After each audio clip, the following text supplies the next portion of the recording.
کامیابی کا اعلان فرمایا ہے۔ مسلمانوں کی نیت اور اعمال جتنے اچھے ہوں گے اسی کے مطابق آسمان سے ان کے لیے فیصلے اتریں گے۔ حدیث میں آتا ہے جیسے اعمال ہوں گے ویسے اللہ رب العالمین کی طرف سے ان کے لیے فیصلے اتریں گے۔ کل تک مسلمانوں کے اعمال اچھے تھے، اللہ تعالیٰ کو راضی کرنے والے تھے، اللہ تعالیٰ نے ان کے لیے آسمان کے دروازے کھولے تھے، زمین نے بھی ہر طرح کے دروازے کھول دیے تھے جب ان کے اعمال اچھے تھے۔ ہر مسلمان کو یہ سوچ ہوتی تھی، یہ فکر ہوتی تھی، ہر وقت یہ فکر لگی رہتی تھی کیسے ہمارا اللہ ہم سے راضی ہو جائے۔ اللہ تعالیٰ کو راضی کرنے کے لیے ہمیں اپنا مال قربان کرنا پڑا ہم کر دیں، ہمیں اپنی جان دینی پڑے ہم دے دیں، ہمیں اپنے بچے ذبح کروانا پڑے ہم پیچھے نہ ہٹیں۔ یہ مسلمانوں کی سوچ ہوا کرتی تھی۔ جب یہ سوچ مسلمانوں کی تھی، اللہ رب العالمین نے قرآن مجید کے اندر فرمایا رضی اللہ عنہم ورضوا عنہ، اللہ ان سے راضی ہو گئے، یہ اللہ سے راضی ہو گئے۔ قیامت تک کے لیے بشارت سنا دی کہ اللہ ان سے راضی ہوئے جب انہوں نے اپنے اعمال درست کیے، اللہ کو راضی کرنے والے کیے۔ لیکن آج مسلمانوں کے اعمال اتنے کمزور ہیں اور مسلمانوں کی سوچ اور فکر کیا ہے؟ ہم میں سے ہر شخص یہ چاہتا ہے کہ لوگ مجھے بڑا اچھا کہنے لگے۔ ہم میں سے ہر شخص چاہتا ہے لوگ میری شکل کی تعریف کریں، میرے کپڑوں کی تعریف کریں، میرے گھر کی تعریف کریں۔ آج مسلمانوں کی سوچ صرف یہ ہے۔ جب مسلمانوں کی سوچ یہ ہوگی کہ لوگ میری تعریف کریں، لوگ میری تعریف کریں، اللہ کو راضی کرنے والی سوچ نہیں ہوگی، اللہ رب العالمین کی طرف سے ان پر حالات آئیں گے، مصیبتیں آئیں گی، تکلیفیں آئیں گی۔ اس لیے کل تک مسلمانوں کی سوچ اچھی تھی، اعمال اچھے تھے، اللہ کے اچھے فیصلے اترے۔ آج ہمارے اعمال خراب ہو گئے، اللہ کو ناراض کرنے والے ہو گئے، قدم قدم پر ہم ستائے جا رہے ہیں، ہمیں پریشان کیا جا رہا ہے۔ اللہ کے رسول صلی اللہ علیہ وسلم نے ایک حدیث میں بتایا تھا کہ ایک زمانہ آئے گا کہ ساری قومیں تم پر ٹوٹ پڑیں گی، سب تمہیں مارنے کے لیے، سب تمہیں ختم کرنے کے لیے آ جائیں گے۔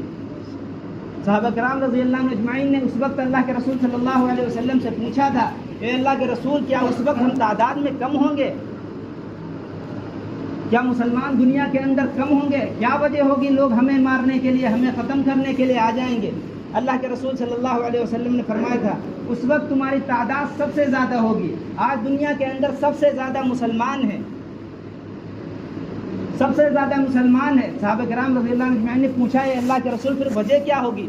فرمایا دو بیماری تمہارے اندر آ جائیں گی، دو بیماری تمہارے اندر آ جائیں گے، اس وقت اللہ رب العالمین کی طرف سے یہ فیصلہ ہوگا لوگ تمہیں ماریں گے۔ وہ دو بیماری کے بارے میں صحابہ کرام رضی اللہ عنہ اجمعین نے پوچھا وہ کون سی بیماری ہوں گی؟ کہا تم میں سے ہر شخص موت سے نفرت کرے گا، تم میں سے ہر شخص دنیا سے محبت کرے گا۔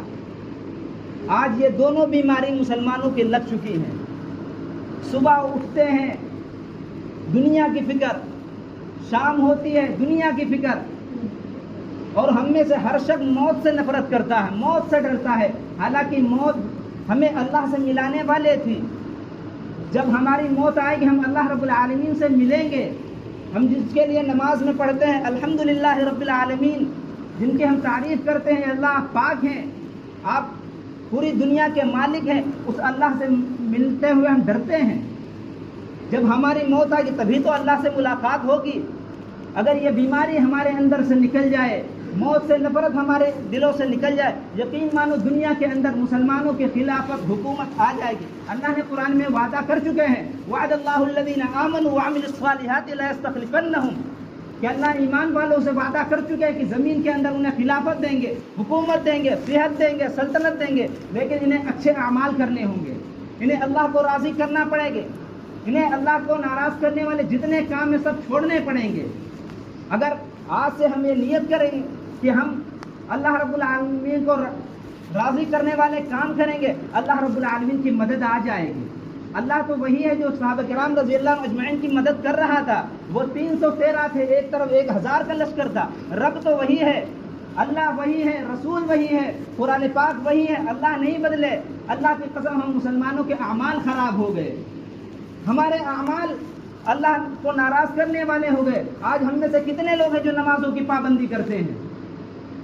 کتنے لوگ ہیں جو آج نماز جماعت کے ساتھ پڑھتے ہیں؟ کیا ہمیں معلوم نہیں نماز پڑھنا ضروری ہے؟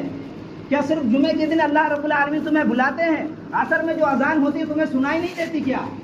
مغرب میں جو اذان ہوتی ہے کہاں چلے جاتے ہیں لوگ؟ عشاء میں جو اذان ہوتی ہے صرف جمعے کے لیے اللہ بلاتے ہیں؟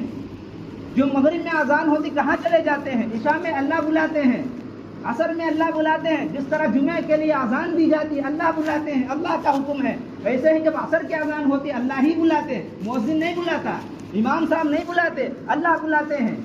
جمعے کے دن اتنے لوگ آ جاتے ہیں لیکن عصر میں کہاں غائب ہو جاتے ہیں؟ کیا عصر کی نماز تم پر فرض نہیں ہے؟ کیا مغرب کی نماز فرض نہیں ہے؟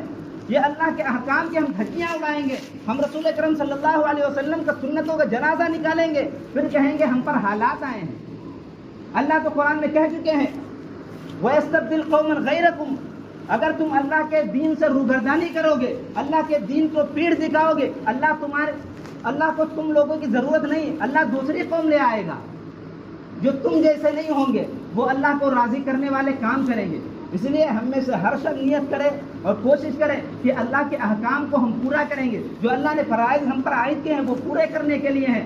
ہم جتنی نمازیں اللہ رب العالمین 5 نمازیں فرض کی ہم پابندی کے ساتھ پڑھیں گے، اور اللہ کو ناراض کرنے والے سارے کام ہم چھوڑ دیں گے، اور اللہ کو راضی کرنے کے لیے اگر ہمیں اپنا مال قربان کرنا